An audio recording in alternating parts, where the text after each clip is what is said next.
इस सेशन में हम बात करने वाले हैं जब हम परचेज करते हैं किसी कंपोजिशन डीलर से तो उसमें परचेज की एंट्री किस प्रकार से कर सकते हैं। आइए पहले ब्रीफ में जानते हैं कंपोजिशन डीलर है क्या। असल में जिसकी सेल 75 लाख से कम है और अपने ही राज्य में वह कार्य करता है, तो ऐसे पर्टिकुलर डीलर्स अपने आप को एक पर्टिकुलर जीएसटी स्कीम में रजिस्टर करवा सकते हैं जो कंपोजिशन स्कीम कहलाती है। ऐसे केस में उन्हें एक फिक्स रेट ऑफ टैक्स देना होता है, तो इस तरह के डीलर्स अपने आप को कंपोजिशन स्कीम में रजिस्टर करवा सकते हैं। अब यहाँ पे कुछ मुख्य बातें हैं। जब भी हम कंपोजिशन डीलर से परचेज करते हैं तो कुछ चीज़ें हमें पता होनी चाहिए, जैसे कि जब हम कंपोजिशन डीलर से परचेज करेंगे तो कंपोजिशन डीलर हमें टैक्स इनवॉइस नहीं दे पाएगा, यानी कि ऐसा इनवॉइस नहीं दे पाएगा जिसमें टैक्स लगा हो, क्योंकि वह टैक्स भी कलेक्ट नहीं कर पाएगा हमसे। इसी तरह से कंपोजिशन डीलर को किसी भी तरह का इनपुट टैक्स क्रेडिट नहीं मिलता है।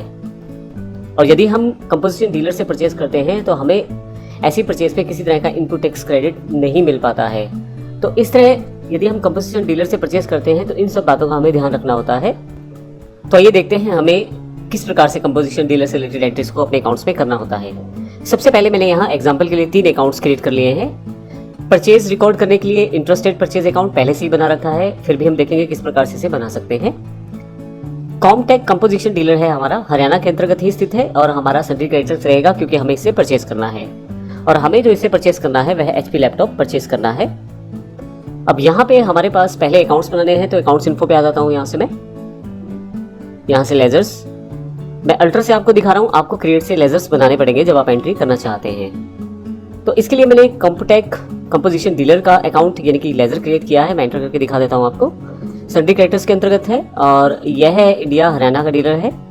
यहाँ मैं यस करता हूँ सेट अल्टर GST डिटेल्स को, और यहाँ पे यदि आप ध्यान दें तो रजिस्ट्रेशन टाइप जो मैंने रखा है वो कंपोजिशन रखा है और GSTN उसका टाइप कर दिया है। आप ध्यान रखिएगा सेम इसी तरह का GSTN नंबर मिलेगा कंपोजिशन डीलर को जैसा कि नॉर्मल GSTN रजिस्टर्ड यूजर को मिलता है। कंपोजिशन हालांकि स्कीम डिफरेंट है लेकिन नंबर का फॉर्मेट एक जैसा ही रहता है, तो यहाँ पे उसी तरह का नंबर मैंने फीड कर दिया है एग्जाम्पल के रूप में और फाइनली इसे यस कर देता हूँ।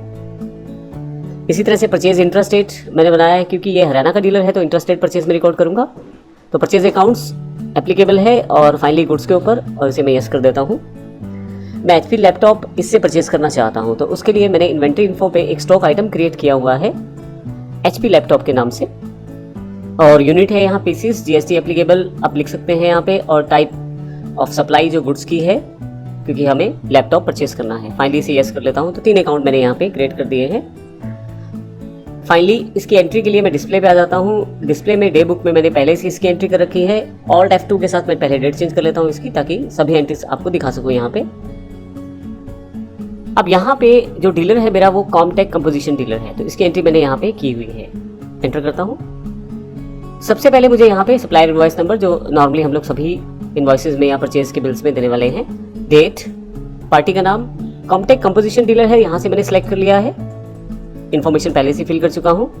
परचेज अकाउंट मैंने इंटरेस्टेड यूज किया है क्योंकि यह हमारा हरियाणा का डीलर है।